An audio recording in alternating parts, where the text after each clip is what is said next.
नमस्कार, मैं राहुल कठेरिया। पिछले वीडियो में मैंने आपको बताया था कि किस प्रकार से आसाम कांग्रेस के पूर्व प्रदेश अध्यक्ष भूपेन बोरा ने कांग्रेस पार्टी से इस्तीफा दिया और जैसे ही उनकी इस्तीफे की खबर बाहर आई, कांग्रेस पार्टी में हड़कंप मच जाता है। आसाम कांग्रेस के प्रभारी भंवर जितेंद्र सिंह जी और आसाम कांग्रेस के प्रदेश अध्यक्ष गौरव गोगोई जी भूपेन बोरा के घर पहुंचते हैं, उनसे बातचीत करते हैं और उनको मनाने की कोशिश करते हैं। फिर खबर आती है कि साहब भूपेन बोरा की बातचीत राहुल गांधी जी से करवाई जाती है। लगभग 15 मिनट तक ये बातचीत होती है और फिर खबर ये आती है कि ऑल इज वेल, अब सब कुछ ठीक ठाक हो गया है। भूपेन बोरा जो है कांग्रेस पार्टी को छोड़ने वाले नहीं है, यानी कि उन्होंने इस्तीफा वापस ले लिया है और ऑल इज वेल, सब कुछ ठीक ठाक। लेकिन शाम होते होते ये खबर बाहर निकलकर सामने आ गई कि भैया भूपेन बोरा कांग्रेस पार्टी को छोड़ ही देंगे। क्यों? क्योंकि आसाम के मुख्यमंत्री हेमंत बिस्व शर्मा से उनकी मुलाकात होती है। उसके बाद तो फिर ये तय हो गया कि अब भूपेन बोरा केवल ऑफिशियल अनाउंसमेंट होना बाकी है कि कांग्रेस पार्टी को छोड़ना है। लगभग ये तय हो गया कि सब भूपेन बोरा कांग्रेस को छोड़ देंगे। उसके बाद फिर ये चर्चा होने लगी कि भूपेन बोरा कांग्रेस को अगर छोड़ रहे हैं तो उसके पीछे कारण क्या है। और दूसरी, हम ये जानने की कोशिश करेंगे कि भूपेन बोरा अगर असम कांग्रेस को छोड़ते हैं तो इससे कांग्रेस पार्टी को असम के विधानसभा के चुनाव में कितना नुकसान हो सकता है, नुकसान हो भी सकता है कि नहीं हो सकता है। और इनके पार्टी को छोड़ने के पीछे कांग्रेस पार्टी के नेताओं की क्या गलतियां रही, गलतियां हैं भी कि नहीं है। तो इन तमाम बातों को लेकर मैं जरा विस्तृत विश्लेषण करूं, लेकिन उससे पहले यदि आपने अभी तक हमारे चैनल को सब्सक्राइब नहीं किया है तो सब्सक्राइब कर लीजिए, बेल आइकन को दबा दीजिए और एक छोटी सी अपील कि हमारे चैनल को ज्वाइन जरूर करें।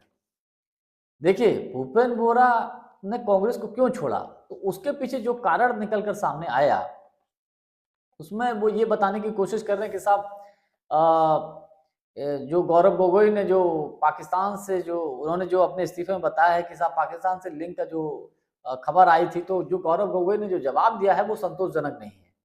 और यहाँ मैं एक बात और आपको बता दूं, जो बात भूपेन बोरा के इस्तीफे में लिखी है, ये बात एक दिन पहले आसाम के मुख्यमंत्री हेमंत बिस्व शर्मा ने बताई थी कि भूपेन बोरा इसलिए इस्तीफा दे रहे हैं। तो फिर सवाल यहाँ पर ये बनता है कि क्या भूपेन बोरा ने अपना इस्तीफा देने से पहले, कांग्रेस के शीर्ष नेतृत्व को इस्तीफा भेजने से पहले हेमंत बिस्व शर्मा के पास इस्तीफा भेजा था? उन्हें कैसे पता चला कि इनके इस्तीफे में क्या लिखा है? और अगर ऐसा नहीं है तो क्या हेमंत बिस्व शर्मा के ऑफिस से ये इस्तीफा लिखकर आया था, भूपेन बोरा ने केवल सिग्नेचर किए थे? ऐसा है, क्योंकि इन दोनों में से कोई एक बात तो है। और अगर इन दोनों में से कोई भी एक बात है तो फिर ये इस बात को भी साबित करता है कि हेमंत बिस्व शर्मा और भूपेन बोरा के अंदरूनी तौर पर संपर्क थे। जैसा कि तमाम राजनीतिक विश्लेषक, कांग्रेस पार्टी के नेता भी अब बोलने लगे हैं कि साहब हेमंत बिस्व शर्मा तो भाजपा में तो थे ही, लेकिन भूपेन बोरा नाम के लिए तो कांग्रेस में थे, लेकिन वो कांग्रेस पार्टी की जो महत्वपूर्ण मीटिंगें होती थी, महत्वपूर्ण बातें होती थी, वो हेमंत बिस्व शर्मा को बताते थे, भारतीय जनता पार्टी को बता देते थे। इससे कांग्रेस पार्टी की रणनीति जो है एक तरीके से लीक हो जाती थी।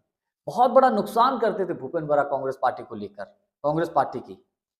तो ये अच्छा हुआ कि भूपेन बोरा छोड़ के चले गए, तमाम राजनीतिक विश्लेषक और कांग्रेस पार्टी के नेता बोल रहे हैं। तो इससे यही साबित होता है कि ये अंदर खाने मिले हुए थे। अब जैसा कि हम सभी जानते हैं कि हेमंत बिस्व शर्मा भी पहले कांग्रेस में ही थे, बाद में कांग्रेस को छोड़ के चले गए, अब भूपेन बोरा भी चले गए। अब बात कर लेते हैं कि अगर भूपेन बोरा ने कांग्रेस को छोड़ा है तो इससे कांग्रेस को असम में कितना नुकसान हो सकता है, क्योंकि असम में विधानसभा का चुनाव भी होने वाला है। तो देखिए, मेरा अपना व्यक्तिगत मानना यह है कि भूपेन बोरा के कांग्रेस पार्टी को छोड़ने से कोई खास नुकसान होने वाला नहीं है।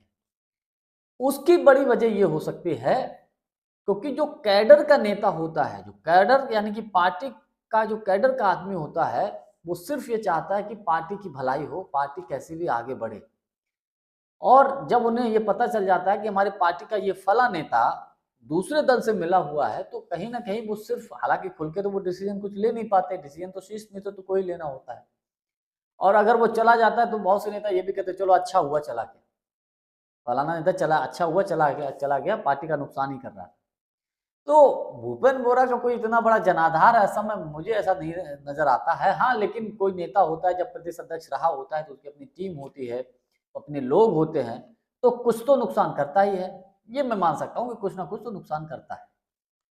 अच्छा, दूसरी बात, भूपेन बोरा ने जब इस्तीफा दिया है, क्योंकि प्रदेश अध्यक्ष भी रहे हैं, तो जाहिर सी बात है भारतीय जनता पार्टी अब इसको एक अलग माहौल बनाने की कोशिश करेगी। साहब, असम के चुनाव में कांग्रेस पार्टी कमजोर है, देखिए हमने उनके प्रदेश अध्यक्ष को तोड़ लिया। ये हेमंत बिश्व शर्मा माहौल बनाने की कोशिश करेंगे। हेमंत बिश्व शर्मा साम दाम दंड भेद हर रणनीति अपनाएंगे असम के विधानसभा के चुनावों को जीतने के लिए। आपको याद होगा भारत जोड़ो यात्रा जब असम से निकली थी और किस तरीके से हेमंत बिश्व शर्मा ने राहुल गांधी जी को टारगेट किया था, परेशान करने की कोशिश की थी। उस वक्त राहुल गांधी ने खुलेआम कहा था कि देश का सबसे भ्रष्ट मुख्यमंत्री अगर कोई है तो आसाम का मुख्यमंत्री है। और उन्होंने इशारों इशारों में ये भी बोल दिया था कि आसाम का मुख्यमंत्री जब यहाँ कांग्रेस की सरकार बनेगी तो ये जेल जाएगा। इशारों इशारों में उन्होंने यहाँ तक बोल दिया था। तो हेमंत बिश्व शर्मा भी इस बात को लेकर डरे हुए हैं कि अगर कांग्रेस की असम में सरकार बन गई तो हेमंत शर्मा बचने वाले नहीं है। तो वो साम दाम दंड भेद हर नीति अपना रहे हैं। अब बात कर लेते हैं कि यहाँ पर लापरवाही किसकी है। देखिए, आसाम के जो प्रभारी हैं वो भंवर जितेंद्र सिंह जी हैं। भंवर जितेंद्र सिंह जी राहुल गांधी जी की बेहद खासम खास टीम से है। अब उनसे कोई सवाल करे तो करे कैसे भाई। लेकिन कहीं ना कहीं ये प्रभारी की जिम्मेवारी होती है कि किसी प्रदेश में अगर नेताओं में आपस में टकराव है, खींचतान है, तो उस टकराव को दूर किया जाए, उनके बीच में जो मनमुटाव है उसको खत्म किया जाए, आपस में सामंजस्य बिठाया जाए। मुझे लगता है कि भंवर जितेंद्र सिंह ने आप कोशिश की कि नहीं की ये तो वही जाने, लेकिन कुल मिलाकर एक बड़ा नाम, एक पूर्व प्रदेश अध्यक्ष कांग्रेस को छोड़ के चला गया, तो झटका तो है ही, इसमें भी कतई कोई दो राय नहीं। अब कांग्रेस पार्टी असम में ये जो झटका लगा इससे कितना उबर पाएगी। तो देखिए, गौरव गोगोई असम के प्रदेश अध्यक्ष हैं। इनके पिताजी असम के पूर्व मुख्यमंत्री रह चुके हैं। अच्छा खासा इनका प्रभाव है। गौरव गोगोई जी के बारे में तो हम बोल सकते हैं अच्छा खासा प्रभाव है, जनाधार है। और गौरव गोगोई जी साफ और स्वच्छ छवि इनकी असम में है, असमी नहीं, जो कि राहुल गांधी जी के बेदम खासम खास है। और इनका जनाधार है, लोग इनको पसंद भी करते हैं। तो असम में इस वक्त माहौल भी अच्छा है। लगभग 10 साल से पिछले 2 बार लगातार टर्म से हेमंत बिश्व शर्मा वहाँ के सीएम हैं असम के। तो एंटी इनकम्बेंसी भी है, तो एंटी इनकम्बेंसी का भी लाभ भी कांग्रेस पार्टी को मिलेगा। लेकिन मैंने फिर कहा कि भारतीय जनता पार्टी माहौल बनाने में, नैरेटिव करने में बड़ी माहिर होती है। जैसे कि भूपेन बोरा ने कांग्रेस को छोड़ा तो एक माहौल बनाएंगे कि साहब कांग्रेस पार्टी के नेता जो छोड़ के जा रहे हैं क्योंकि कांग्रेस कमजोर है, असम में भारतीय जनता पार्टी की सरकार बनने जा रही, तमाम तरह की बातें करेंगे। कुल मिलाकर हम ये मान सकते हैं कि आसाम में अभी विधानसभा का चुनाव दूर है। विधानसभा के चुनाव से पहले कांग्रेस पार्टी अपनी रणनीति किस हद तक आगे मजबूत करती है, भूपेन बोरा के जाने से कांग्रेस कमजोर होगी या कांग्रेस को और अधिक इसका लाभ ही मिलेगा, ये तो आने वाला वक्त ही बताएगा। जानकारी हमारी आपको कैसी लगी कमेंट्स करके हमको जरूर बताइएगा। बहुत बहुत धन्यवाद, नमस्कार।